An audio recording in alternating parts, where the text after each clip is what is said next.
In this video, I'm going to show you how to disconnect Facebook from Airbnb. For this, you need to log into Airbnb website, and once you are there, click on your profile image towards the top right corner of the screen.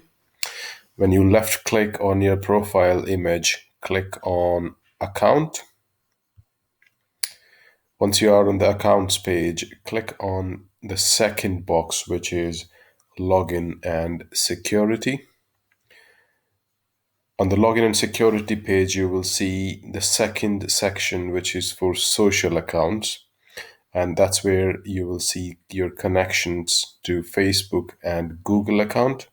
If you want to disconnect your Facebook account, you can just click here and that should disconnect your Facebook from your Airbnb account. You can do the same for Google, and you can do the reverse. If you want to connect your Facebook account or Google account, you can just do it all from the same screen. Thank you very much.